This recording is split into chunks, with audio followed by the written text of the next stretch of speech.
Assalamualaikum warahmatullahi wabarakatuh. Perkenalkan, nama saya Putri Viola Riandiva dengan NIM 2248201150. Baiklah, di sini saya akan menjelaskan materi mata kuliah Teknologi Bahan Alam, di mana materinya yang pertama ada ekstraksi minyak atsiri, yang kedua fraksinasi dan isolasi, yang ketiga pemurnian, yang keempat komputasi.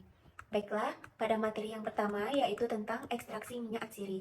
Jadi, minyak atsiri adalah zat berbau yang terkandung dalam tanaman. Ciri utama minyak atsiri yaitu berwujud cairan pada suhu ruang, mudah menguap, dan menghasilkan aroma tertentu, di mana minyak atsiri yang terkandung pada bahan tanaman terdiri dari campuran beberapa jenis senyawa, beberapa di antaranya sangat termolabil. Metode-metode minyak atsiri. Yang pertama ada destilasi.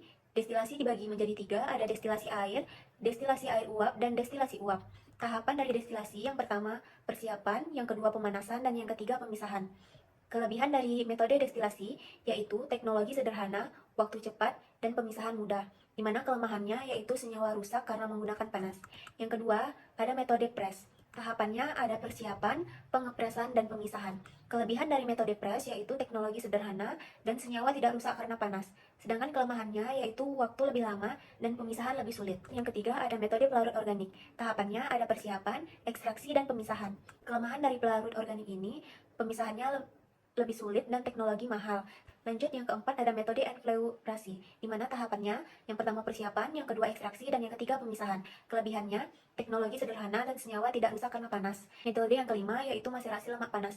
Tahapannya persiapan, ekstraksi, dan pemisahan. Metode ini memiliki kelemahan, pemisahan lebih sulit, waktu lama, dan senyawa rusak karena panas. Sedangkan kelebihannya teknologi sederhana. Lanjut pada materi fraksinasi dan isolasi. Jadi, fraksinasi berasal dari kata fraction atau bagian. Secara harfiah, dapat diartikan sebagai mekanisme untuk memilah-milah atau memisah-misahkan suatu kumpulan atau kesatuan menjadi beberapa bagian. Tujuan fraksinasi adalah untuk mendapatkan fraksi atau bagian tertentu dari suatu ekstrak dan melakukan isolasi atau pemisahan satu senyawa metabolit sekunder tunggal. Di mana metode ini terdapat metode ekstraksi cair-cair dan kromatografi.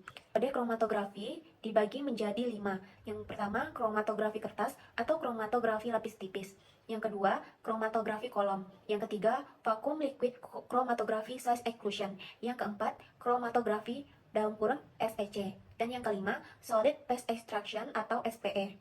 Yang pertama kita bahas yaitu ekstraksi cair-cair. Jadi ekstraksi cair-cair merupakan proses pemisahan fasa cair atau ketidakcampuran antara dua komponen pelarut yang digunakan. Pada kromatografi. Jadi, pada kromatografi lapis tipis, prinsip kerjanya yaitu memisahkan sampel berdasarkan perbedaan kepolaran antara sampel dengan pelarut yang digunakan. Kromatografi lapis tipis dibagi menjadi fase diam dan fase gerak, di mana fase diam yaitu lapisan tipis padat. Biasanya itu silika gel atau alumina, dan ukuran fase gerak yaitu eluen. Selanjutnya kita masuk pada materi pemurnian. Jadi, materi pemurnian merupakan metode mendapatkan komponen bahan alam murni, bebas dari komponen kimia lain yang tidak dibutuhkan, dengan tujuan untuk mendapatkan suatu zat murni dari suatu campuran atau larutan yang telah tercampur oleh zat lain. Pada pemisahan berdasarkan peristiwa fisika atau kimia, yang pertama ada pemisahan secara fisika, di mana ini tidak mengubah zat selama pemisahan.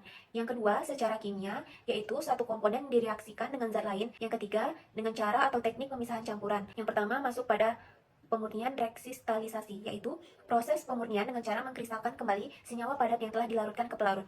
Prinsip kerja yang pertama, senyawa dilarutkan dengan pelarut yang dapat melarutkan pada suhu tertentu. Yang kedua, ketika larutan jenuh berisi pelarut dengan suhu tinggi dan senyawa akan menurun, sehingga membentuk kristal. Yang kedua yaitu dekantasi, yaitu proses pemisahan campuran berdasarkan sedimentasi dan penuangan langsung, atau pemindahan pada wadah lain. Prinsip kerja dekantasi yang pertama didahului dengan proses sedimentasi. Yang ketiga, pemurnian sublimasi, merupakan proses di mana suatu senyawa mengalami konversi dari suatu padatan menjadi gas tanpa melalui fase cair.